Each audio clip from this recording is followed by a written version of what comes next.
Hai teman-teman, apa kabar semuanya? Hari ini kita mau bawakan lagi firman Tuhan yang berjudul tentang langit dan bumi. Ini mana ini sudah dibawakan oleh Pastor Joanna minggu lalu, dan kita akan mulai bahas lagi tentang langit dan bumi ini.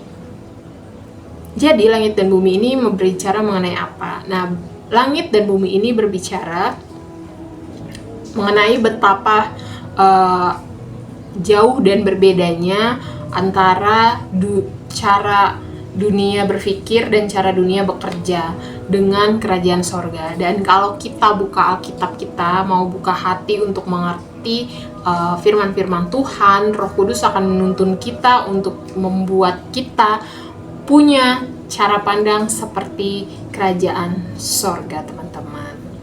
Kita akan belajar, teman-teman, dari seorang rasul, yaitu Petrus. Ini adalah salah seorang murid dari Yesus.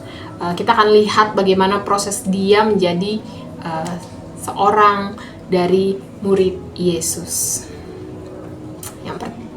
Sebelum kita membahas ini lagi lebih jauh soal Petrus, kita mau lihat dulu kelemahan dan kelebihan dari seorang Petrus. Kelemahannya adalah Petrus, dia seorang yang keras kepala, dia ceroboh, dia juga punya ketakutan, dia juga terlalu percaya diri, juga adalah satu kelemahan. Lalu kelebihannya adalah dia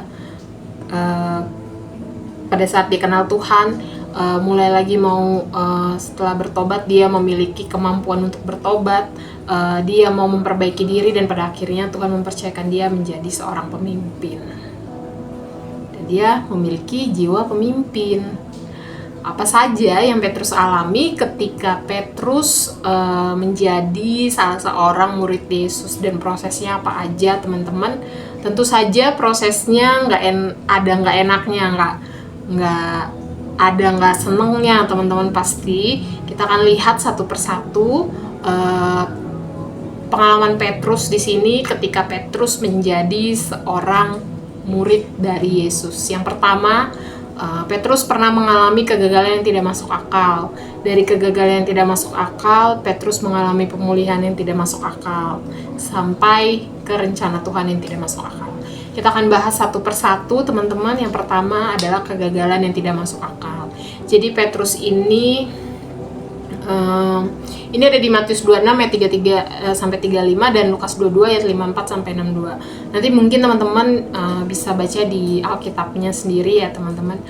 Bagaimana di sini ketika seorang Petrus diperhadapkan dengan satu tekanan, dengan rasa takut dan juga ancaman terhadap keselamatan dirinya, Petrus gagal bertahan, teman-teman, dan menyangkal Yesus.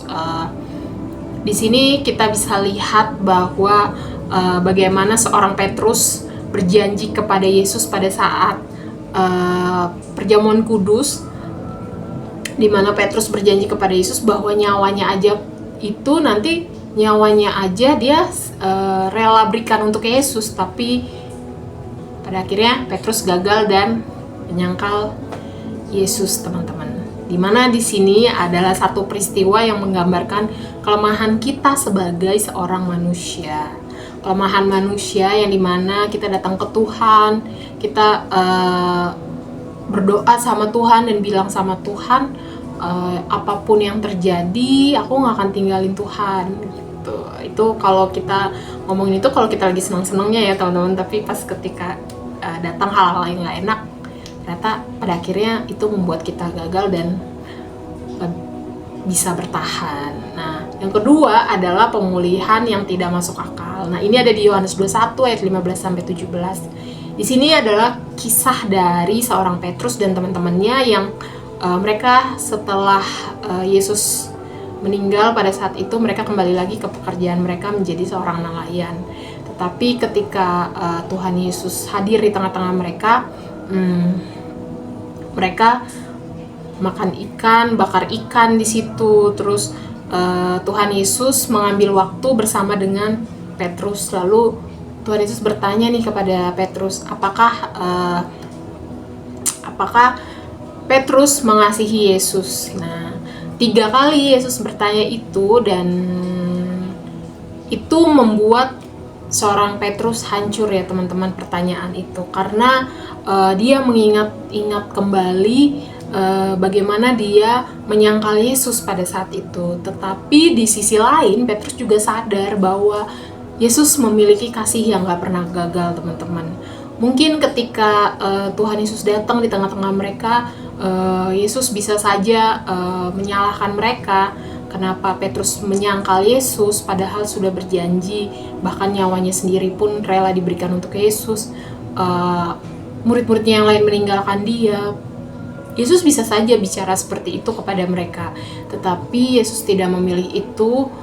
Yesus lebih memilih menunjukkan rasa kasihnya yang lebih besar karena apa yang sudah mereka lakukan, kesalahan-kesalahan mereka yang sudah mereka lakukan.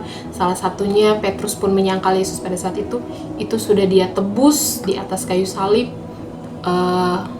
dan sudah lunas di atas kayu salib. Jadi ketika Yesus bangkit dan bertemu dengan mereka, Tuhan Yesus tidak perhitungkan itu lagi, teman-teman. Lalu masuk dari kegagalan yang tidak masuk akal, pemulihan yang tidak masuk akal, Tuhan gak diem di pemulihan, tetapi Tuhan juga punya rencana yang tidak masuk akal, teman-teman. Kita bisa lihat bagaimana rencana Tuhan ya dalam kehidupan Petrus ketika Petrus pada akhirnya menjadi seorang pemimpin dan juga menggembalakan umat-umatnya Tuhan. Kita bisa lihat bagaimana seorang Petrus mulai menyebarkan firman Tuhan, teman-teman. Nah, di sini ada rencana Tuhan yang tidak masuk akal di Yesaya 55 ayat 8-9. Bagaimana Tuhan memiliki cara berpikir, cara bertindak berbeda dengan cara kita, cara manusia berpikir dan bertindak. Manusia terbatas, manusia punya kekurangan, tetapi Tuhan memiliki pandangan yang lebih luas, teman-teman. Dimana Tuhan juga punya hikmat yang tak terjangkau sama pikiran kita sebagai seorang manusia. Lalu seperti yang aku bilang, sama seperti judulnya yaitu Langit dan Bumi di ayat 9, bahwa Tuhan menggunakan gambaran yang sederhana tapi kuat, yaitu langit dan bumi, menggambarkan betapa besar cara berpikir Tuhan dan cara berpikir manusia. Di situ ada perbedaan yang sangat jauh, teman-teman. Seperti langit yang tinggi di atas bumi, begitu tinggi di atas bumi, begitu pula dengan jalan-jalan Tuhan yang jauh melampaui jalan-jalan kita, rencana kita, teman-teman. Mungkin teman-teman di sini ada yang sedang mengalami sama seperti apa yang dialami oleh Petrus, merasa gagal, tapi percaya Tuhan gak berhenti di kegagalan, teman-teman. Akan ada pemulihan dan ada rencana yang tidak masuk akal di dalam kehidupan teman-teman dan di dalam kehidupan aku juga, teman-teman, gitu. Kita sama-sama mau percaya sama Tuhan, teman-teman. Ini ada Kejadian 50 ayat 20. Ini adalah kisah dari seorang Yusuf, di mana Yusuf dijual sama saudara-saudaranya, teman-teman. Dan mungkin ketika Yusuf sudah menjadi orang nomor 2 pada saat itu dan bertemu sama saudara-saudaranya, Yusuf bisa saja menyalahkan mereka, tetapi itu yang tidak dilakukan Yusuf. Yusuf malah bilang pada mereka bahwa mungkin saudara-saudaranya telah mereka-rekakan yang jahat terhadap aku, tetapi Allah mereka-rekakannya untuk kebaikan. Apa yang buruk, apa yang gak baik di mata Tuhan, itu bisa Tuhan ubahkan menjadi hal baik di dalam kehidupan kita.